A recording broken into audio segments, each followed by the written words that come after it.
ओम नमः शिवाय। प्यारे भक्तों, आज पौष मास सोमवार के दिन आप सभी श्रवण करें सोमवार की पौराणिक कथा। सोमवार का व्रत हिंदू धर्म में एक महत्वपूर्ण व्रत है जिसे भगवान शिव की आराधना के लिए रखा जाता है।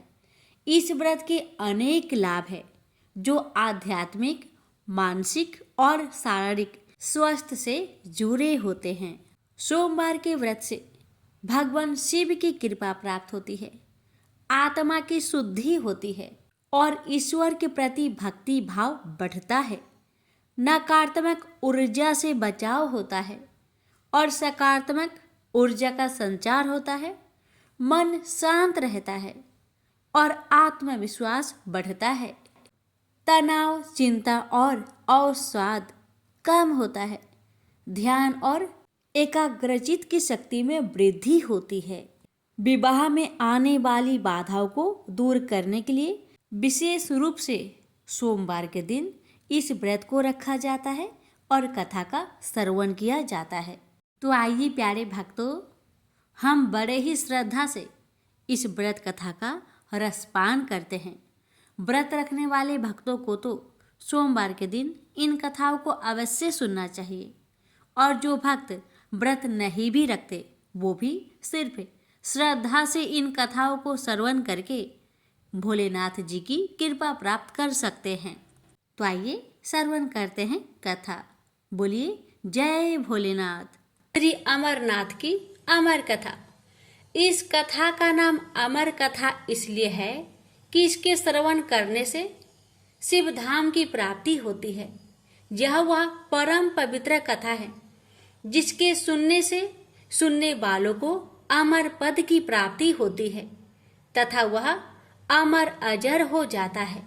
यह कथा श्री शंकर भगवान ने इसी गुफा में श्री अमरनाथ जी की गुफा में भगवती पार्वती जी को सुनाई थी। इस कथा को सुनकर ही श्री सुखदेव जी अमर हो गए थे। जब भगवान श्री शंकर यह कथा भगवती पार्वती को सुना रहे थे तो वह एक तोते का बच्चा भी इस परम पवित्र कथा को सुन रहा था और इसे सुनकर फिर उस तोते के बच्चे ने श्री सुखदेव स्वरूप को पाया था। सुख संस्कृत में तोता को कहते हैं और इसी कारण बाद में फिर मुनि सुखदेव के नाम से संसार में प्रसिद्ध हुए।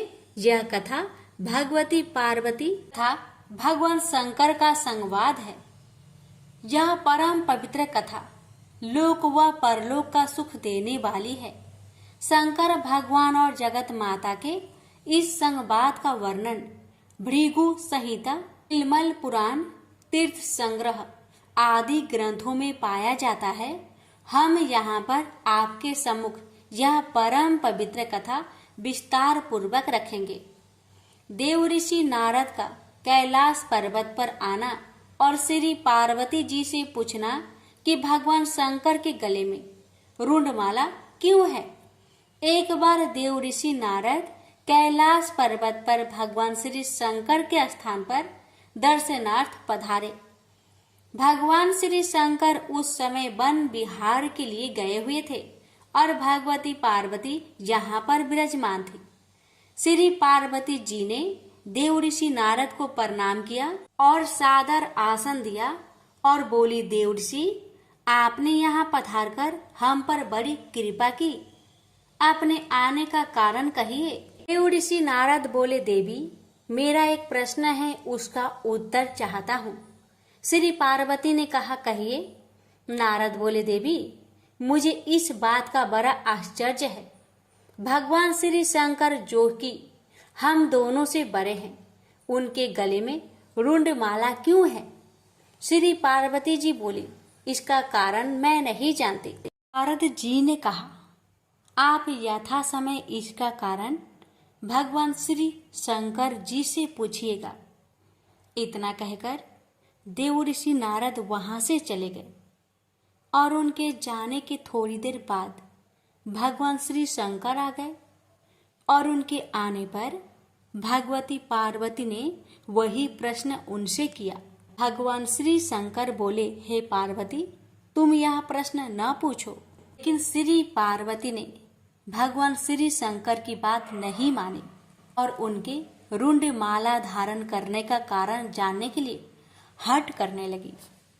इस पर भगवान श्री शंकर ने कहा, पार्वती, जितने मुंड तुमको इस मुंडमाला में दिखाई दे रहे हैं, यह तुम्हारे ही सिर है।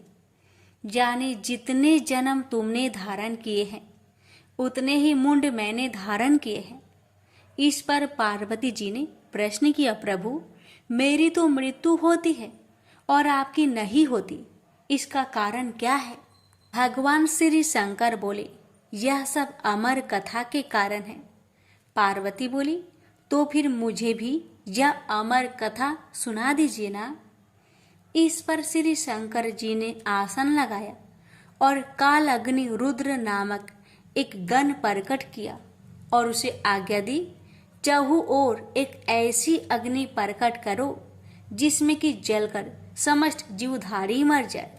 भगवान शंकर की आज्ञा पाकर काल अग्नि ने ऐसा ही किया और अदृश्य हो गया।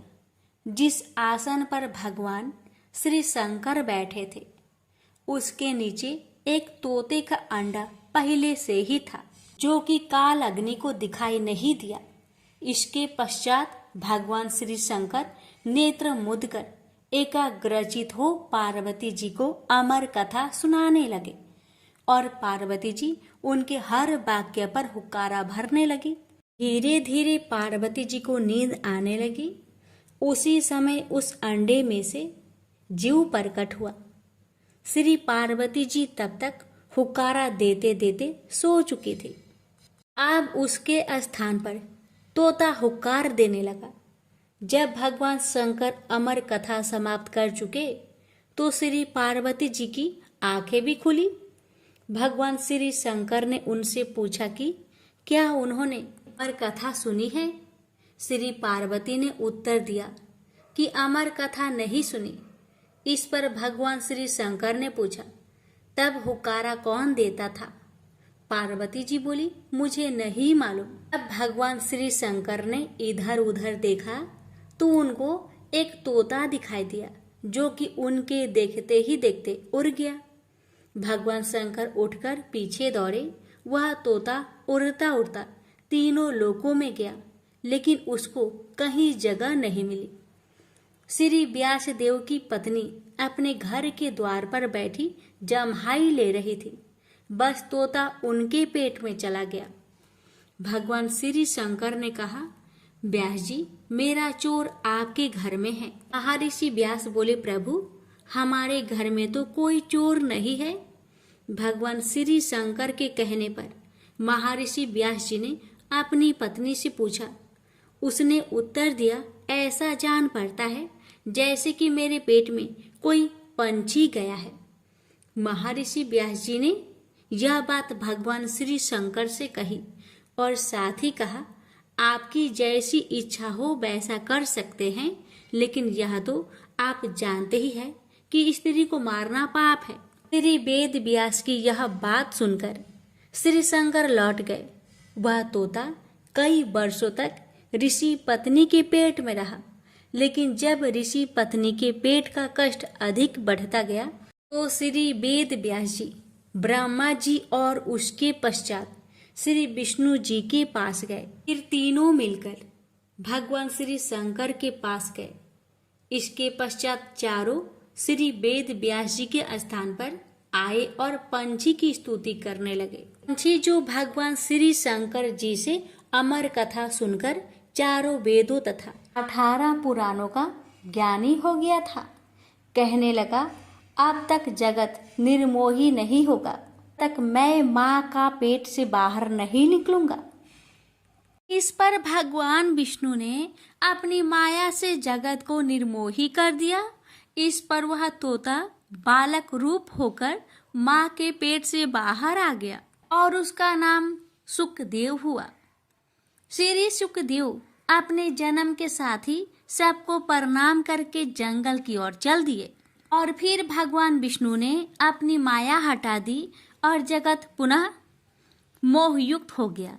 इस पर श्री वेद व्यास जी अपने पुत्र के लिए व्याकुल होकर श्री सुखदेव के पीछे जंगल में दौड़े और उनके पास पहुंचकर उनसे घर चलने के लिए कहा। श्री सुखदेव जी ने कहा, जगत निर्मोही है, जहाँ न कोई किसी का पुत्र है और न कोई किसी का पिता। श्री वेद व्यास जी बोले, अब ऐसा नहीं है। श्री सुखदेव जी ने ध्यान लगाकर देखा तो मालूम हुआ कि भगवान श्री विष्णु ने उनके साथ छल किया है। इस पर उन्होंने श्री वेद व्यास जी से कहा, जब तक मैं गुरु धारण नहीं कर लूंगा वापस घर नहीं जाऊंगा, और गुरु धारण करने के बाद मैं घर आकर आपकी सेवा करूंगा। ये सुखदेव जी फिर इस संसार में गुरु की खोज में इधर उधर घूमने लगे, मगर अपने से बढ़कर ज्ञानी उनको कहीं पर नहीं मिला। इस पर वह श्री वेद व्यास जी की आज्ञा से महाराज जनक के पास गए, लेकिन महाराज जनक के पास कर्म स्त्री व राजपाट के कारण उनको गलानी हुई। लेकिन राजा जनक ने जब उनका यह हाल देखा तो अपनी माया से उन्होंने सारे नगर को भस्म कर डाला। राजभवन भी भस्म होने लगा, लेकिन राजभवन के जलने से महाराज जनक और पत्नी का चित्त दयामान नहीं हुआ, किंतु श्री सुखदेव जी का चित्त व्याकुल होने लगा। सुखदेव जी को अमर कथा के सुनने तथा अपने अमर हो जाने का अभिमान था। उनकी व्याकुलता को देखकर महाराज जनक बोले, आप क्यों घबरा रहे हैं? आप तो अमर है, लेकिन हमारा शरीर अवश्य जलेगा। इस पर भी जब श्री सुखदेव जी की व्याकुलता दूर न हुई तो महाराज जनक ने अपनी माया से अग्नि पुनः शांत कर दी और प्रत्येक वस्तु पूर्वतः हो गई। यह देखकर श्री सुखदेव जी ने महाराज जनक को अपना गुरु बना लिया और उनसे उपदेश लिया। इसके बाद श्री सुखदेव जी नैमिषारण्य गए। वहां पर ऋषियों महर्षियों ने उनका बड़ा आदर सत्कार किया। ऋषियों महर्षियों ने आपसे अमर कथा सुनने के लिए प्रार्थना की। श्री सुखदेव जी बोले, इस कथा के सुनने वाले अमर हो जाते हैं। इसके पश्चात उन्होंने कथा सुनानी आरंभ की। कथा आरंभ होने के साथ ही कैलाश पर्वत, क्षीर सागर और ब्रह्मलोक हिलने लगा। ब्रह्मा, विष्णु, शिव तथा समस्त देवता उस स्थान पर पहुंचे जहां पर अमर कथा हो रही थी। भगवान शंकर को स्मरण हुआ कि यदि इस कथा के सुनने वाले अमर हो गए तो पृथ्वी का संचालन बंद हो जाएगा और फिर देवताओं की प्रतिष्ठा में अंतर आ जाएगा। इसलिए भगवान श्री शंकर क्रोध में भर आए और श्राप दिया कि जो इस कथा को सुनेगा वह अमर नहीं होगा, परंतु हाँ, वह शिवलोक अवश्य प्राप्त करेगा। प्रेम से बोलिए हर हर महादेव। भोलेनाथ, आपकी कथा कहने वाले, सुनने वाले, हुक्कार भरने वाले सभी पर अपनी कृपा सदा सर्वदा बनाए रखना। प्रेम से बोलिए हर हर महादेव। 16 सोमवार व्रत कथा। एक समय श्री महादेव जी पार्वती के साथ भ्रमण करते हुए मृत्यु लोक में अमरावती नगरी में आए। वहां के राजा ने शिव मंदिर बनवाया था, जो कि अत्यंत भव्य एवं रमणीक तथा मन को शांति पहुंचाने वाला था। भ्रमण करते समय शिव पार्वती भी वहां ठहर गए। पार्वती जी ने कहा, हे नाथ, आओ आज इसी स्थान पर चौसर पासे खेले। खेल प्रारंभ हुआ। शिव जी कहने लगे, मैं जीतूंगा। इस प्रकार उनकी आपस में वार्तालाप होने लगी। उस समय पुजारी जी पूजा करने आए। पार्वती जी ने पूछा, पुजारी जी बताइए, जीत किसकी होगी? पुजारी बोला, इस खेल में महादेव जी के समान कोई दूसरा परंगत नहीं हो सकता, इसलिए महादेव जी ही यह बाजी जीतेंगे। परंतु हुआ उल्टा, जीत पार्वती जी की हुई। अतः पार्वती जी ने पुजारी जी को कोढ़ी होने का श्राप दे दिया कि तूने मिथ्या भाषण किया। अब तो पुजारी कोढ़ी हो गया। शिव पार्वती जी दोनों वापस चले गए। कुछ समय पश्चात अप्सराएं पूजा करने आई। अप्सराओं ने पुजारी के उसके कोढ़ी होने का कारण पूछा। पुजारी ने सब बातें बता दी। अप्सराएं कहने लगी, पुजारी जी, आप 16 सोमवार का व्रत करें तो शिव जी प्रसन्न होकर आपका संकट दूर करेंगे। पुजारी जी ने अप्सराओं से व्रत की विधि पूछी। अप्सराओं ने व्रत करने और व्रत के उद्यापन करने की संपूर्ण विधि बता दी। पुजारी ने विधि पूर्वक श्रद्धा भाव से व्रत प्रारंभ किया और व्रत अंत में व्रत का उद्यापन भी किया। व्रत के प्रभाव से पुजारी जी रोग मुक्त हो गए।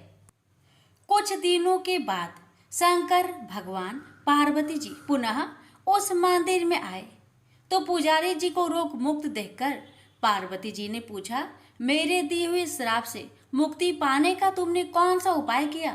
पुजारी जी ने कहा, हे माता, अप्सराओं द्वारा बताए गए 16 सोमवार के व्रत के करने से मेरा यह कष्ट दूर हुआ है।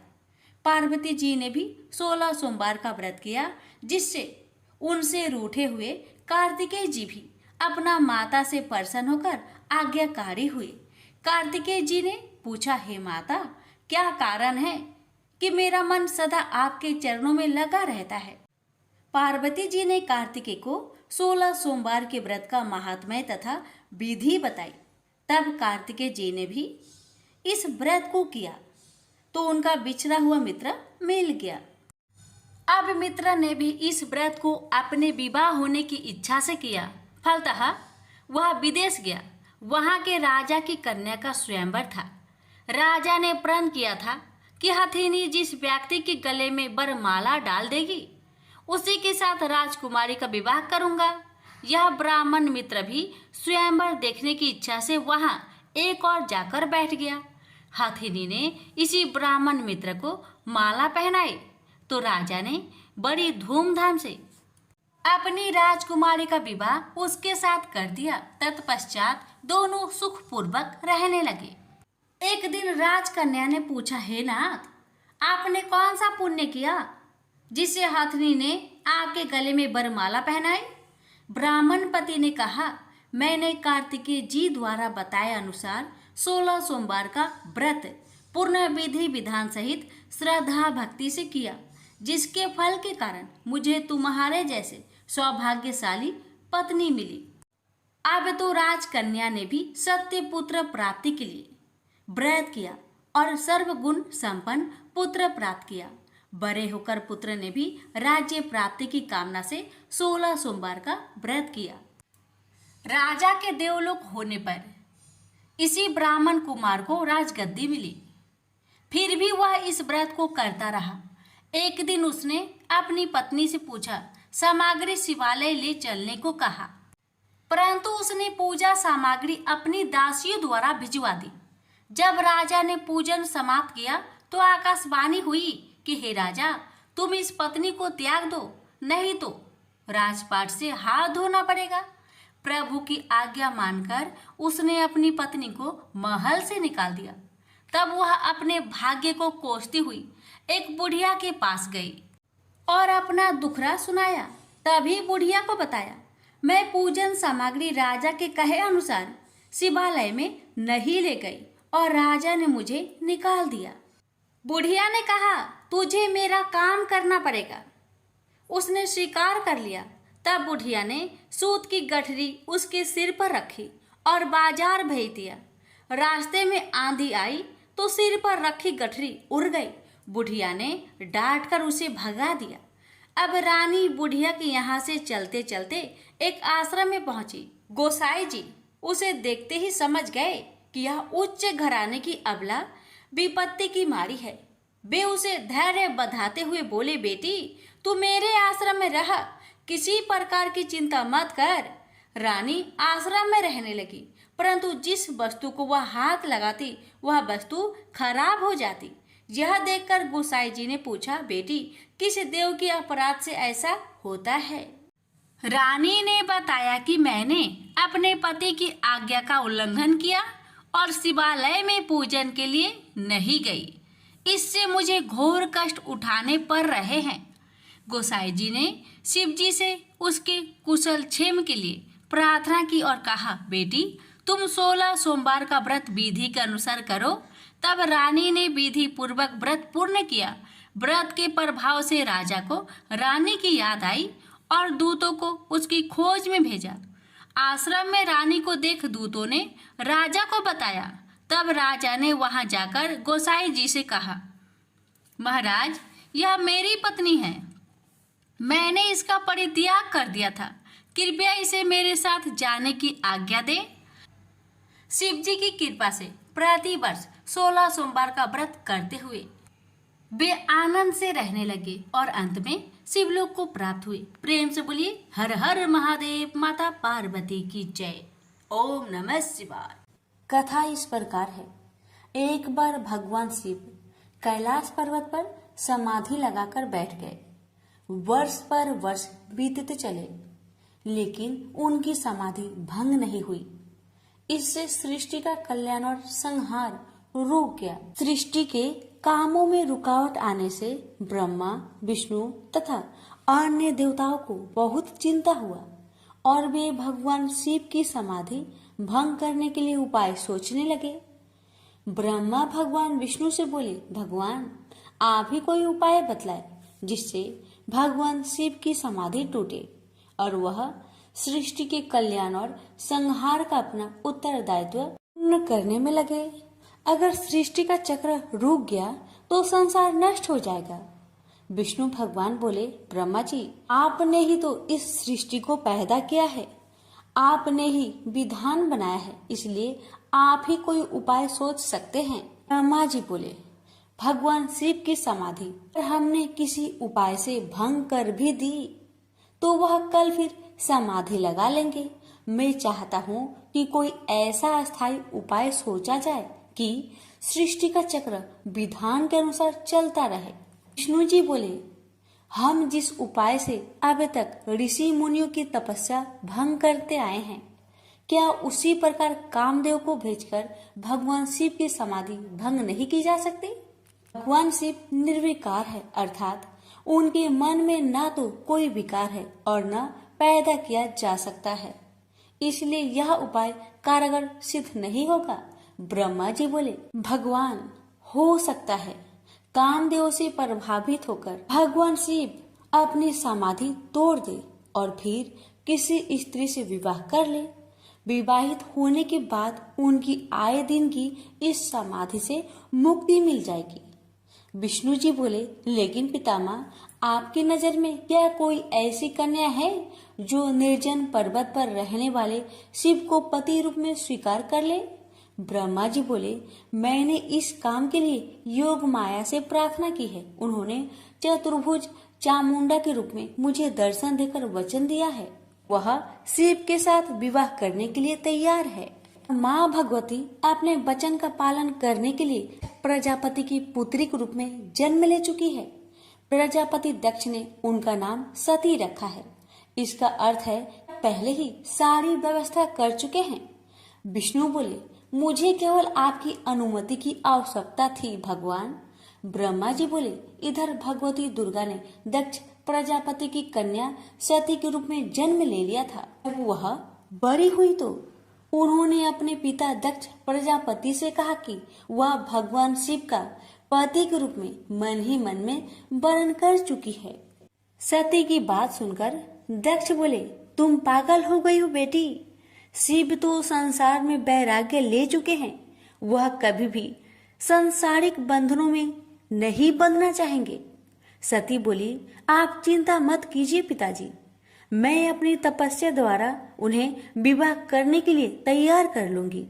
दक्ष बोले, कोशिश करके देख लो बेटी, लेकिन मुझे आशा नहीं है कि तुम्हारी तपस्या शिव की समाधि भंग कर सकेगी।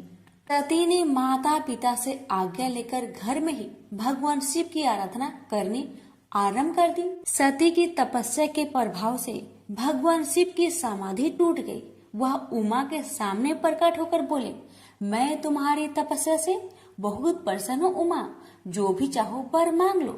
उमा बोली, भगवान, यदि आप मेरी तपस्या से प्रसन्न हैं तो मुझे पत्नी के रूप में स्वीकार कर लीजिए। भगवान शिव तथास्तु कह के वहाँ से अंतर्ध्यान हो गए।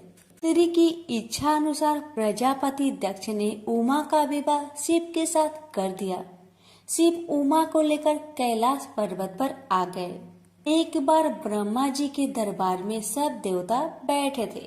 दक्ष प्रजापति भी वहां आए।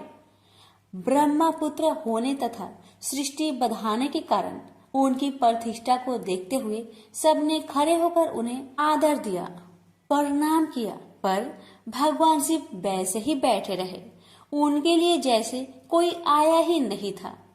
दक्ष ने इसे अपना अपमान समझा और क्रोध में कह बैठे, शिव मेरे जमाता हैं, उन्हें चाहिए था कि मुझ ससुर को उठकर प्रणाम करके आदर देते, पर लगता है इनमें देवताओं के योग शिष्टाचार नहीं है।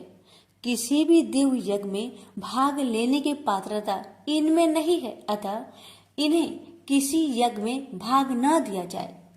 दक्ष क्रोध में बोलते रहे, शिव के लिए जैसे कुछ हुआ ही नहीं हो। वे उसी तरह मुस्कुराए चुप रहे।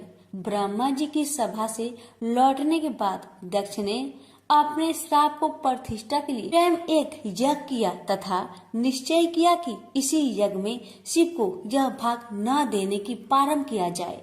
उन्हें उस विशाल यज्ञ में भाग लेने के लिए समस्त देवताओं को आमंत्रण भेजा।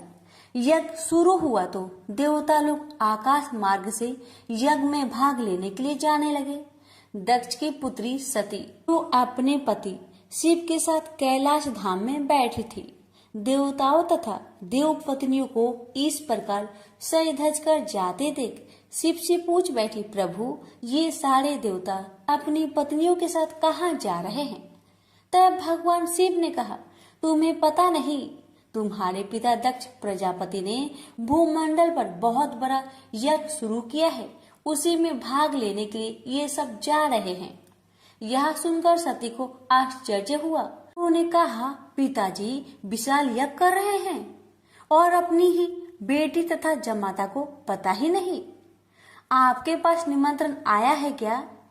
शिव जी ने हंसकर कहा, अगर निमंत्रण आता तो क्या तुम्हें पता न चलता? सोचा होगा कि जहाँ सब देव तथा देव नारियां देवोपम वस्त्र तथा अलंकारों से सजी धजी आएंगी, वहाँ हमारा जमाता भूत प्रेतों जैसी वेशभूषा में आकर शोभा बढ़ाने के बजाय मेरी हंसी कराएंगे। इसलिए शायद उन्होंने निमंत्रण नहीं भेजा। ने तो उस अपमान की कोई परवाह नहीं की, पर सती अपने तथा अपने पति के प्रति इस प्रकार के व्यवहार से बहुत दुखी हुई तथा इसे अपना अपमान समझा। वे बोली, अपनी प्रतिष्ठा तथा दिखावती श्रेष्ठता का इतना ही ध्यान था तो बेटी ब्याहने से पहले सोचना चाहिए था। मैं पति के इस अपमान को बिल्कुल भी नहीं सहूंगी। मुझे आज्ञा दीजिए, मैं वहां जाकर पिता से पूछती हूँ तथा ये भी देखूंगी कि देवगण कैसे हैं जो देवाधिदेव शिव के बिना उस यज्ञ में भाग लेने जा रहे हैं। शिव ने कहा, उन देवों को क्या पता है कि हमें निमंत्रण नहीं दिया गया है। वैसे भी तुम्हें इस बारे में ज्यादा विचार नहीं करना चाहिए। बिना निमंत्रण के जाने पर अपमान होता है, इसलिए मेरी सलाह है कि तुम भी मत जाओ। सती अपने पिता द्वारा की गई इस उपेक्षा तथा अपमान को सह न पा रही थी। पति शिव की आज्ञा न मिलने पर भी सती अपने पिता के घर जाने की जिद पर अड़ी रही। शिव ने सोचा कि सती क्रोध में है, पता नहीं कुछ अनहोनी न हो जाए, इसलिए उन्होंने अपने कुछ गणों को सती की रक्षा के लिए भेज दिया। सती अपने पिता के घर पहुंची तो उनकी माता और बहनों ने तो बड़े स्नेह और सम्मान के साथ उनका स्वागत किया, लेकिन दक्ष तथा उसके समर्थकों ने उमा के प्रणाम का उत्तर देना तो दूर उनकी ओर आंख उठाकर भी नहीं देखा। सती को अपने अपमान की परवाह नहीं थी। उन्होंने पिता से पूछा, पिताजी आप प्रजापति की माया के अनुसार इतना बड़ा कर रहे हैं, इसमें भाग लेने के लिए देवगण तथा आपकी अन्य पुत्रियां तथा जमाता भी आमंत्रित है, मुझे और मेरे पति को आपने आमंत्रित क्यों नहीं किया? दक्ष ने कहा, सती तुम अब मेरी पुत्री से अधिक किसी की पत्नी हो।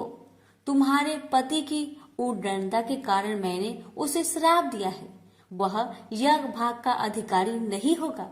वैसे भी भूत पिशाचों के साथ शमशान में रहने वाले का स्वर्ग में रहने वाले देवताओं के बीच कोई स्थान नहीं होता।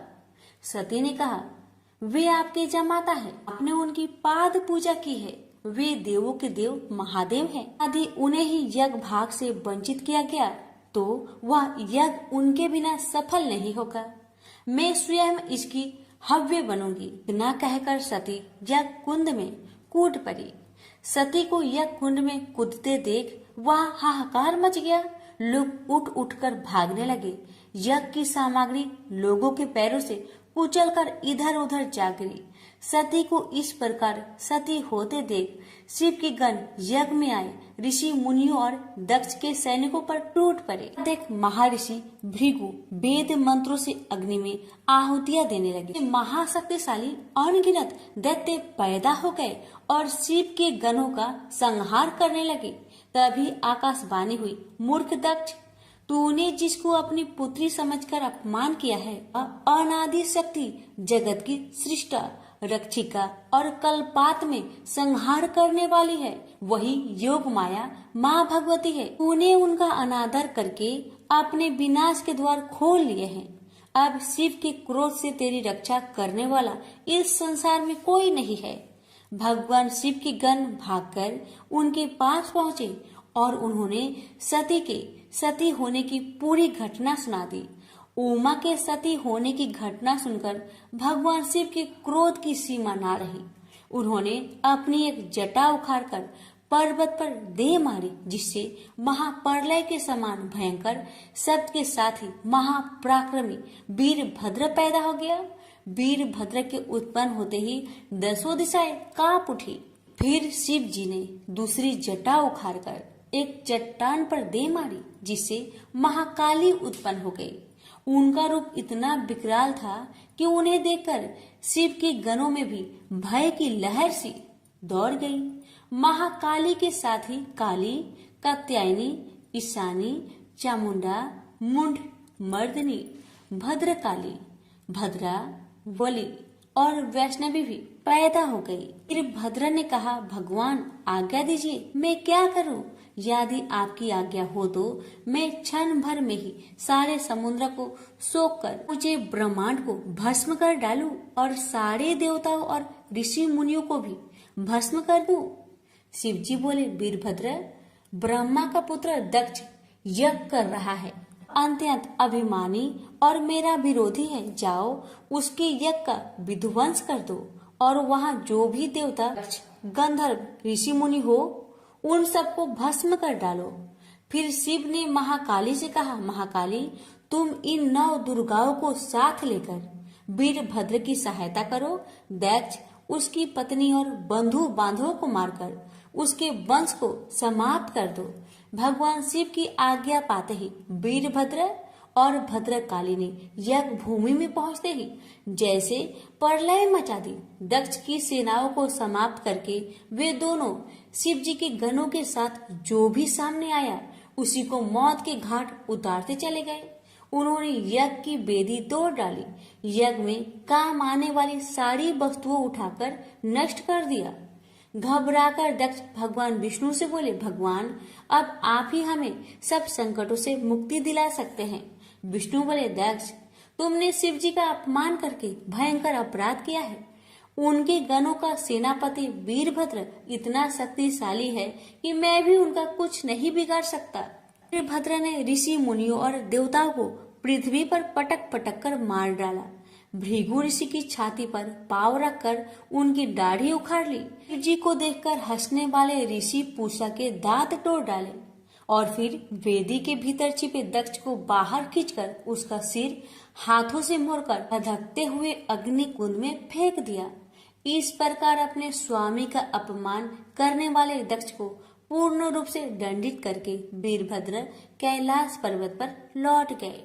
से बोलिए, उमापति शंकर भगवान की जय। बात उस समय की है जब परशुराम ने अपनी प्रतिज्ञा के अनुसार पृथ्वी को क्षत्रियों से रहित कर दिया था। तब वे अपने गुरु भूतनाथ के चरणों में प्रणाम करने और गुरु पत्नी अम्बा तथा उनके नारायण तुल्य दोनों गुरुपुत्र कार्तिकेय और गणनायक को देखने की लालसा से कैलाश पहुँचे। वहाँ उन्होंने अत्यंत अद्भुत कैलाशपुरी का दर्शन किया। अपने गुरु की उस दिव्य पुरी के दर्शन कर उनका नंदन आनंद विभोर हो गए। फिर उन्होंने शिव का 15 योजन ऊंचा और 4 योजन विस्तृत अत्यंत सुंदर आश्रम देखा। परशुराम वहां सबसे मिले और उन्होंने सबसे बात की। इसके बाद वे नंदीकेश्वर से आज्ञा प्राप्त कर प्रसन्नता पूर्वक आश्रम के भीतर प्रविष्ट हुए। कुछ ही आगे जाने पर महातपस्वी परशुराम ने बहुमूल्य रत्नों से निर्मित सैकड़ों मंदिर देखे। उन्होंने वहां का भीतरी द्वार देखा जो नाना प्रकार की चित्रकारी से चित्रित तथा हीरे मोतियों की गुथी हुई मालाओं से अत्यंत शोभ्यमान था। परशुराम ने द्वार के बाएं भाग में अपने गुरुपुत्र कार्तिकेय को देखा और दाहिने ओर पार्वती नंदन गणेश तथा शिव पार्वती का अवलोकन किया। वे वहां रत्नाभरण भूषित बहुमूल्य रत्नों से बने सिंहासनों पर आसीन थे। परशुराम सबसे मिलते और प्रेम पूर्वक बात करते हुए प्रसन्नचित चित्त से आगे बढ़े ही थे कि गणेश ने उन्हें देखकर कहा, शूलपाणी इस समय शयन कर रहे हैं। मैं उन परम प्रभु की आज्ञा प्राप्त कर तत्काल तुम्हें साथ ले चलूंगा। बस इतनी देर रुक जाओ। परशुराम ने गणेश के सम्मुख खड़े खड़े उत्तर दिया, बंधुवर, मैं अपने गुरु शिव व माता पार्वती के दर्शन करना चाहता हूँ। मैं उनके चरणों में प्रणाम कर अभी लौट जाऊंगा। गणेश ने उन्हें अनेक प्रकार से समझाते हुए कहा, इस समय भूतेश्वर शिव एवं माता पार्वती अंतःपुर में है, अतएव अभी आपको वहां नहीं जाना चाहिए। परम गुरुदेव शिव एवं माता पार्वती के चरण कमलों के दर्शन करने का मेरा सहज अधिकार है। परशुराम अपने आग्रह पर दृढ़ थे, किंतु गणेश उन्हें अत्यंत विनय पूर्वक समझाते रहे। मैं तो परम पिता शिव एवं माता पार्वती के दर्शनार्थ जाऊंगा ही। यह कहकर परशुराम आगे बढ़ना ही चाहते थे कि गणेश ने उन्हें रोक दिया। 21 बार पृथ्वी को क्षत्रियों से रहित करने वाले भृगु नंदन कुपित हो गए और उनका गणेश से विवाद ही नहीं हुआ, हाथापाई भी होने लगी। कुमार कार्तिकेय ने उन्हें समझाने का प्रयास किया, किंतु क्रोध परशुराम ने उन्हें धक्का दे दिया, जिससे वह गिर गए। शिव पुत्र गणेश ने उठकर परशुराम की ओर डंडा के लिए उनकी भर्त्सना की, तो क्रोध परशुराम ने अपना तीक्ष्ण परशु उठा लिया। तब गणेश ने अपनी सूंड बढ़ाकर उन्हें उसमें लपेट लिया और घुमाने लगे। गणेश की सूंड में लिपटे परशुराम सर्वथा असहाय और निरुपाय थे। गणेश के योग बल से परशुराम अस्तंभित रह गए। गणेश ने परशुराम को सप्तद्वीप, सप्त पर्वत, सप्त सागर, भूलोक, स्वर्गलोक, जनलोक, ध्रुवलोक, गौरीलोक और शंभुलोक में घुमाते हुए समुद्र में फेंक दिया। परशुराम समुद्र में तैरने लगे तो निरामयी गणनाथ ने उन्हें पुनः अपनी सूंड में उठा लिया और घुमाते हुए बैकुंठ धाम दिखाकर गोलोक धाम का दर्शन करा दिया। वहां परशुराम ने मंद मंद मुस्कुराते हुए बंसी विभूषित नव निरत श्री कृष्ण के साथ रासवेणी राधा का दर्शन किया, तो वे बार बार उनके मंगलमयी चरण कमलों में प्रणाम करने लगे। कुछ देर बाद परशुराम सचेत होकर पृथ्वी पर गिर पड़े। समय उनका प्रतिवादी मुख स्तंभ गणेश जी द्वारा किया हुआ स्तंभन भी दूर हो गया। तब उन्होंने अपने अभीष्ट देवता श्री कृष्ण के जगत गुरु शिव द्वारा प्रदत्त परम दुर्लभ स्रोत एवं कवच का स्मरण किया। और संपूर्ण शक्ति से सूर्य की प्रभा के तुल्य तीक्ष्णतम अपने परशु से गौरी नंदन पर प्रहार कर दिया। गणेश ने अपने परम पूज्य पिता के अमोघ अस्त्र का सम्मान करने के लिए उसे अपने बाएं दांत से पकड़ लिया। शिव शक्ति के प्रभाव से वह तेजस्वी परशु गणेश के बाएं दांत को समूल काट कर पुनः रेणु का पुत्र परशुराम के हाथ में लौट आया। गणेश का दांत टूटते ही भयानक गर्जना हुई और रक्त का फवारा फूट पड़ा। मुंह से निकलकर रक्त से सना दांत भूतल पर गिर पड़ा। उस समय धरित्री कांप उठी। यह दृश्य कार्तिकेय, क्षेत्रपाल आदि पार्षद तथा शून्य में देवगण अत्यंत भयभीत होकर हाय हाय करने लगे। कैलाशवासी डर से मूर्छित हो गए।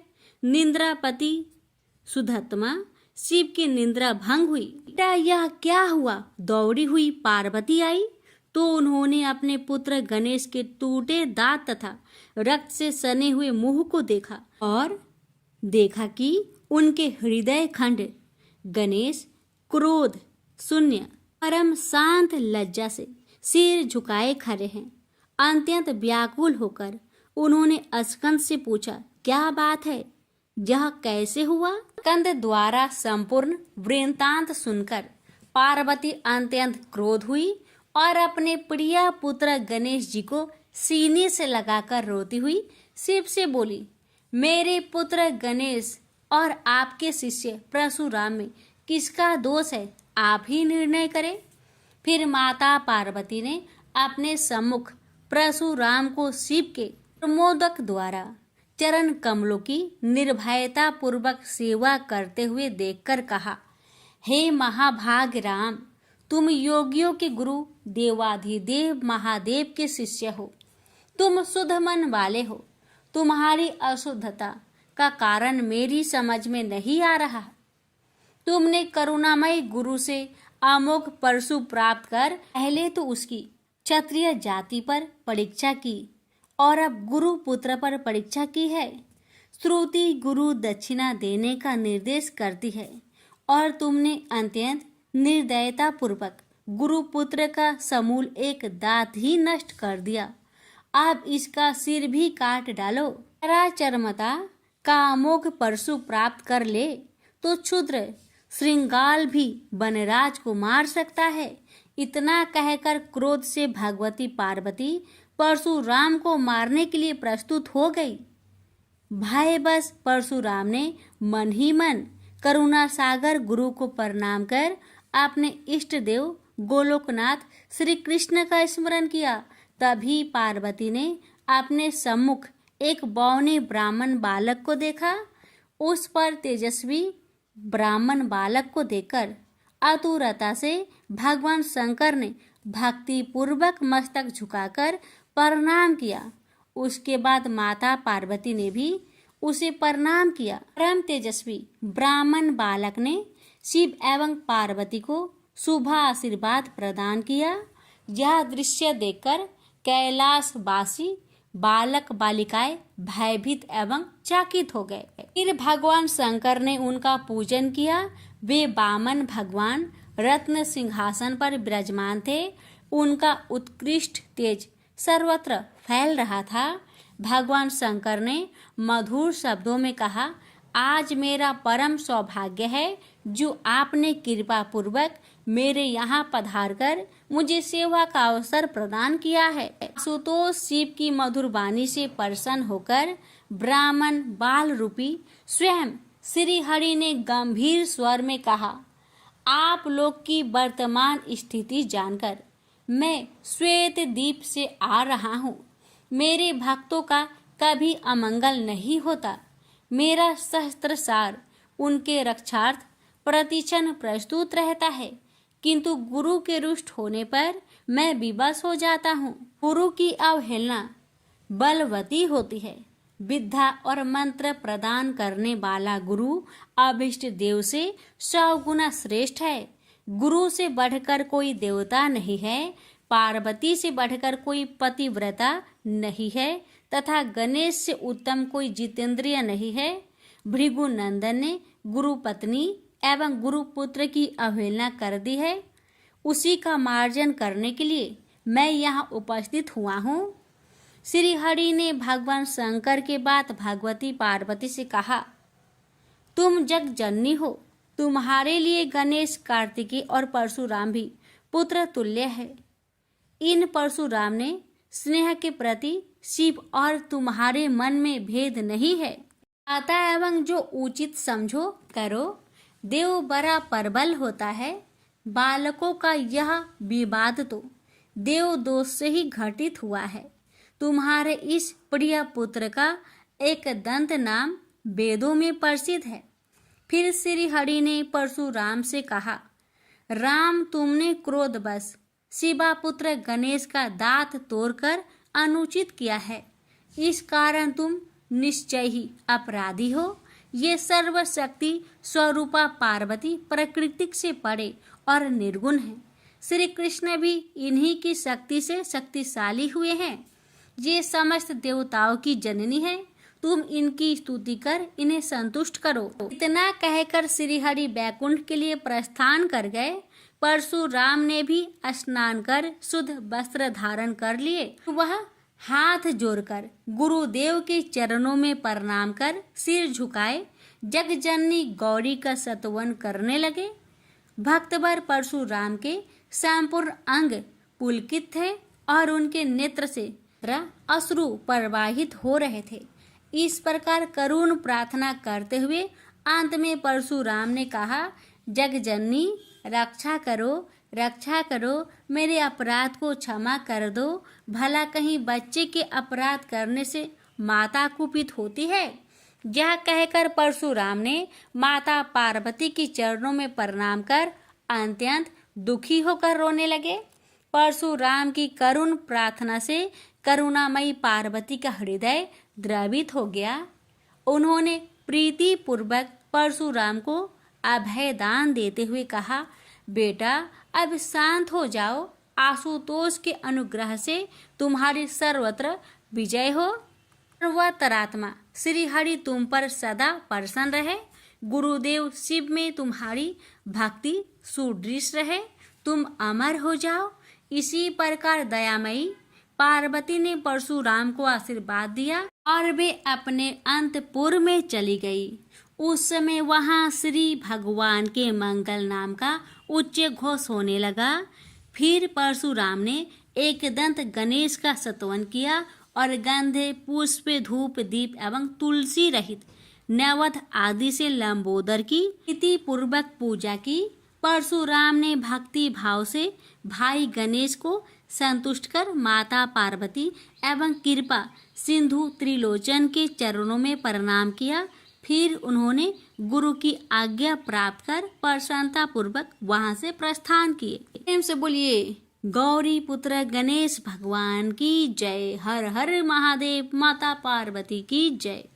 शिव जी की आरती। ओम जय शिव ओंकारा, स्वामी जय शिव ओंकारा, ब्रह्मा विष्णु सदा शिव अर्धांगी धारा। ओम जय शिव ओंकारा, स्वामी जय शिव ओंकारा, एकानन चतुरानन पंचानन राजे, हंसानन गरुड़ासन वृषवाहन साजे। ओम जय शिव ओंकारा, स्वामी जय शिव ओंकारा, दो भुज चार चतुर्भुज, 10 भुज अति सोहे, त्रिगुण रूप निरखते त्रिभुवन जन मोहे। अच्छी माला बने माला, मुंड माला धारी, त्रिपुरारी कंसारी करे माला धारी। श्वेतांबर पीतांबर बाघंबर अंगे, सनकादिकी गरुणादिकी भूतादिकी संगे। कर के माध्य का मंडलु चक्र त्रिशूली धारी, सुखकारी दुखहारी जग पालनकारी।